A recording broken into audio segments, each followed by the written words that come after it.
एक BJP minister, एक IPS officer और एक सीनियर जर्नलिस्ट।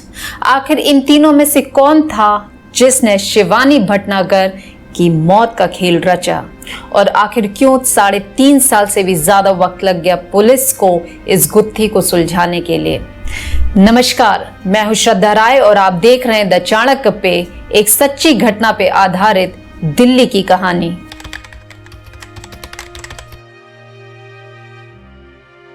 शिवानी भटनागर दिल्ली में रहने वाली और इंडियन एक्सप्रेस की प्रिंसिपल करस्पॉन्डेंस, जो पॉलिटिकल बीट पे काम करती थी, यानी पॉलिटिक्स से जुड़े हुए मामले पर ये जर्नलिज्म करती थी। इनके पति राकेश भटनागर ये टाइम्स ऑफ इंडिया में एडिटर डेस्क पे काम करते थे। काफी सीरियस और संजीदा किस्म के इंसान। इनका एक छोटा सा बच्चा 3 महीने का तन्मय। 23 जनवरी 1999 दोपहर का वक्त, यानी लगभग 3 से 4 के बीच शिवानी के घर के दरवाजे पे कोई बेल बजाता है। वो शिवानी का कोई रिश्तेदार होता है जिसके पास उस घर की डुप्लीकेट चाबी भी रहती है। लगातार 2-3 बार प्रयास करने के बाद जब दरवाजा नहीं खुलता है तो वो डुप्लीकेट चाबी का इस्तेमाल करके घर के अंदर पहुंचता है। जैसे ही वो घर के अंदर पहुंचता है तो उसके सामने जो दृश्य होता है वो काफी खौफनाक होता है, क्योंकि शिवानी खून में लथपथ जमीन में पड़ी होती है, क्योंकि उसके गर्दन पे काफी वार किए गए हैं और साथ में ही उसका बच्चा, 3 महीने का बच्चा लगातार रोता है। वो तुरंत ही शिवानी के हस्बैंड को कॉल करता है और पुलिस को भी इन्फॉर्म कर देता है। हस्बैंड और पुलिस घर पहुंचती है और पुलिस अपनी तहकीकात चालू करती है। पूरी तहकीकात के दौरान पुलिस के हाथ में केवल एक इंफॉर्मेशन हाथ आती है, वो ये कि 3 से 4 के बीच में, यानी कि जब शिवानी का मर्डर होता है तो उससे पहले उससे मिलने के लिए राजीव भटनागर नाम को कोई व्यक्ति आता है। ये इंफॉर्मेशन उन्हें सोसाइटी के रजिस्टर से मिलती है जिस पे उसका नाम लिखा रहता है। इसके बाद पुलिस को कोई सबूत नहीं मिलता है, इसीलिए वो सबसे पहले यानी कि प्राइम सस्पेक्ट शिवानी के हस्बैंड राकेश भटनागर को बनाते हैं, जो कि टाइम्स ऑफ इंडिया में सीनियर एडिटर थे। काफी संजीदा इंसान, उनसे लगातार पूछताछ होती रहती है। लगभग 70 बार उन्हें पुलिस स्टेशन बुला के उनसे इस मामले में पूछताछ होती है। पूछताछ के दौरान केवल 2 इंफॉर्मेशन पुलिस के सामने आती है। पहले कि शिवानी भटनागर और उसके हस्बैंड के संबंध अच्छे नहीं थे, आए दिन इनके बीच में झगड़े होते थे, और दूसरा शिवानी का बहुत ही close friend Ravikant Sharma. Police को जब ये जानकारी मिलती है कि रविकांत शर्मा हरियाणा क्रेडिट के आईपीएस ऑफिसर और एयर इंडिया में विजिलेंस के डायरेक्टर हैं, तो इस बात पे ये ज्यादा इंपॉर्टेंस नहीं देते हैं कि शिवानी और इन दोनों के बीच में काफी अच्छी दोस्ती या संबंध होंगे। फिर भी ये रविकांत शर्मा के कॉल्स को रडार पे डाल देते हैं, यानी कि ट्रैकिंग पे लगा देते हैं। समय बीतता चला जाता है और इस केस में बहुत कुछ इम्प्रूवमेंट्स, यानी कि कोई भी जानकारी हासिल नहीं हो पाती है।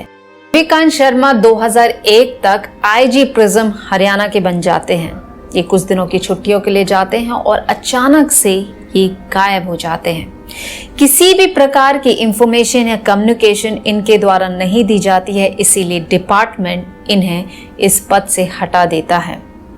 इन्वेस्टिगेशन के दौरान पुलिस के हाथ में 2 अहम चीज लग जाती हैं। पहले श्री भगवान, एक आईपीएस ऑफिसर का लड़का जो कि रविकांत शर्मा के अंडर काम करता था, और दूसरा शिवानी का मर्डर जिस दिन होता है उस दिन के रविकांत के फोन रिकॉर्ड। रविकांत ने उस दिन 4 लोगों से बात की, जिनमें से पहला उनका एक खुद का रिश्तेदार था, दूसरा प्रदीप शर्मा जिसकी लोकेशन शिवानी के घर के पास पाई जाती है, तीसरा और चौथा ये दोनों के क्रिमिनल रिकॉर्ड्स थे, जिसका एक में नाम था वेद शर्मा और दूसरा सत्य प्रकाश।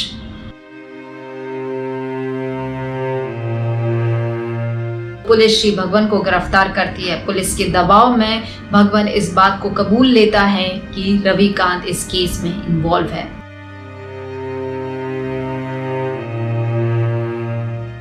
दिल्ली पुलिस पंचकुला हरियाणा पहुंचती है रविकांत के घर पर, क्योंकि इस बात की भनक पहले से ही रविकांत को थी, वो साल भर से गायब था। 3 अगस्त को प्रदीप शर्मा की गिरफ्तारी होती है, जिसकी लोकेशन शिवानी के घर पाई जाती है और रविकांत से इसने उस दिन बात भी की थी। 7 अगस्त को पुलिस रविकांत पे 50,000 इनाम घोषित करती है और 8 अगस्त यानी कि एक दिन के बाद रविकांत की वाइफ मधु सबके सामने ये स्टेटमेंट देती है कि इस केस में काफी इन्फ्लुएंशियल लोग जुड़े हुए हैं, इसीलिए इसकी सीबीआई जांच होनी चाहिए। 12 अगस्त को पुलिस के हाथ में फॉरेंसिक रिपोर्ट आती है उस हैंडराइटिंग की जो सोसाइटी के रजिस्टर में लिखी गई थी और घर में पाए गए फिंगरप्रिंट्स के। ये दोनों ही प्रदीप शर्मा की हैंडराइटिंग और फिंगरप्रिंट से मैच हो जाते हैं। इस दिन आर.के. शर्मा अपनी बेल के लिए भी अपील करते हैं, पर 23 अगस्त यानी अगले दिन ही दिल्ली सेशन कोर्ट इस बेल की अपील को रिजेक्ट कर देती है। प्रदीप शर्मा ये बात कबूल लेता है कि ये सारा कांड यानी कि शिवानी का मर्डर रविकांत के कहने पे ही किया गया था। इन चारों ने मिलके अशोका होटल में बैठ के ही रविकांत के कहने पर शिवानी का मर्डर प्लान किया और 23 जनवरी 1999 के दिन ये चारों मिलके कार में शिवानी के घर जाते हैं, पर चारों में से केवल प्रदीप शर्मा ही शिवानी के घर पहुंचता है, बाकी 3 कार में ही बैठे रहते हैं। शिवानी के घर में जाने के लिए यानी कि वो बिल्डिंग में पहले किसी को भी अपनी एंट्री करवानी होती है, तो प्रदीप शर्मा अपना नाम रजिस्टर में राजीव भटनागर लिख देता है। उसके बाद वॉचमैन शिवानी को इंटरकॉम पे इन्फॉर्म करता है कि उससे मिलने कोई गेस्ट आया है, तो प्रदीप शर्मा उससे फोन पे बात करता है और कहता है कि वो राजीव भटनागर है और उसे आर.के. शर्मा ने भेजा है। आर.के. का नाम सुनते ही ये प्रदीप को यानी कि राजीव को ऊपर आने के लिए कहती है। प्रदीप एक हाथ में मिठाई का डब्बा और इनविटेशन लेके उसके घर में एंट्री लेता है। क्योंकि ये आर.के. शर्मा के थ्रू आया था, इसीलिए वो उसे बैठने को कहती है और एक गिलास पानी लेने जाती है और इतने में प्रदीप अपने जेब से एक वायर निकाल के तार निकाल के उसके गले में बांध देता है, जिससे उसका दम घुट जाता है और फिर किचन में जाके चाकू लेके उसके गर्दन पे बहुत ज़्यादा वार कर देता है। इतने ज़्यादा वार कर देता है कि घर में खूना खून हो जाता है। इसके बाद वो वहाँ से निकल जाता है और वहाँ से निकल के वो तुरंत ही रविकांत को इन्फॉर्म कर देता है कि उसने अपना काम पूरा कर दिया है। पर यही सारी चीज़ें यानी कि एविडेंस के तौर पे पुलिस के काम आती है। इनविटेशन कार्ड, मिठाई का डब्बा और फ़ोन कॉल और उसके हैंडराइटिंग जो कि उसने रजिस्टर में अपना नाम राजीव भटनागर लिखा था। रवि की वाइफ मधु एक स्टेटमेंट देती हैं कि इस केस की पूरी लिंक बीजेपी के minister, communication minister Pramod Mahajan से जुड़ी है। प्रमोद महाजन और शिवानी का अफेयर था। ये सुनते ही आप अंदाजा लगा सकते हैं कि किस तरीके का माहौल उस समय बना होगा। बहरहाल प्रमोद महाजन शाम होते होते इस चीज पे सफाई दे देते हैं और उनके सपोर्ट में अटल बिहारी वाजपेयी, एल.के. आडवाणी और मुलायम सिंह यादव भी खड़े होते हैं और लगभग अगले दिन ही यानी कि 16 अगस्त 2022 को प्रमोद महाजन को पुलिस क्लीन चिट भी दे देती है। तो तीसरा को एक्यूज सत्य प्रकाश की गिरफ्तारी होती है और अगले ही दिन वेद शर्मा भी गिरफ्तार हो जाता है। क्योंकि लगातार साल भर से भागते भागते आर.के. शर्मा यानी कि रवि शर्मा को भी लगा कि शायद अब वो बच नहीं पाएगा, इसीलिए वो 23 सितंबर को अंबाला कोर्ट में खुद को सरेंडर कर देता है और अंबाला कोर्ट उसे 5 अक्टूबर तक की जुडिशियल कस्टडी के लिए भेज देती है।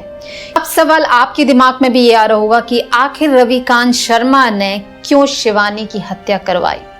तो ये मामला 1998 का है, यानी कि शिवानी की मौत के 1 साल पहले का मामला है। शिवानी क्योंकि पॉलिटिकल इश्यूज हैंडल करती थी और 1998 में रविकांत शर्मा को पीएमओ ऑफिस में स्पेशल ऑफिसर डेजिग्नेट किया गया था और इनका यानी कि शिवानी का भी वहां पीएमओ के ऑफिस में आना जाना खूब होता था। उसी दौरान रवि और शिवानी की एक दूसरे से पहचान हो जाती है, पहचान दोस्ती और इनके बीच में गहरे संबंध बन जाते हैं। इन दोनों का रिश्ता इतना गहरा हो जाता है कि शिवानी जब 3 महीने की स्कॉलरशिप के लिए लंदन जाती हैं तो उस दौरान भी शिवानी इंडिया वापस आती हैं केवल रवि से मिलने के लिए, और रवि भी इनसे मिलने के लिए लंदन चले जाते हैं। इन दोनों का रिश्ता दिन पर दिन गहरा हो जाता है और शिवानी अब इस रिश्ते को एक नया नाम देना चाहती थी। इसीलिए शिवानी रवि से कहती है कि वो उससे शादी कर ले, पर क्योंकि रवि खुद शादीशुदा था और एक बच्चे के बाप भी थे, इसीलिए वो शिवानी से शादी करने के लिए मना कर देते हैं और शिवानी उसे ब्लैकमेल करती है, उसे एक्सपोज करने की भी बात करती है। इसी के चलते अपनी रेपुटेशन को बचाने के लिए रविकांत शिवानी का मर्डर प्लान करते हैं और अक्टूबर 2009 में अपनी सजा काट के आर.के. शर्मा और 3 अपराधी यानी कि वेद शर्मा, सत्यप्रकाश और श्री भगवंत को रिहाई मिल जाती है। लेकिन प्रदीप शर्मा, जिसने शिवानी का मर्डर किया था, वो अब तक जेल में बंद है। शिवानी भटनागर मर्डर केस का एक पहलू जो हमारे सामने है वो ये कि रवि और शिवानी का एक्सटर्नल मैरिटल अफेयर था, जिसकी वजह से शिवानी की जान चली गई। पर क्या दूसरा पहलू ये नहीं हो सकता कि शिवानी के पास कुछ ऐसे डॉक्यूमेंट्स या ऐसी इंफॉर्मेशन थी जिससे वो रविकांत को एक्सपोज करना चाहती थी? आप इस मामले में क्या सोचते हैं? आप अपनी राय हमें कमेंट के माध्यम से जरूर बताइएगा। नमस्कार।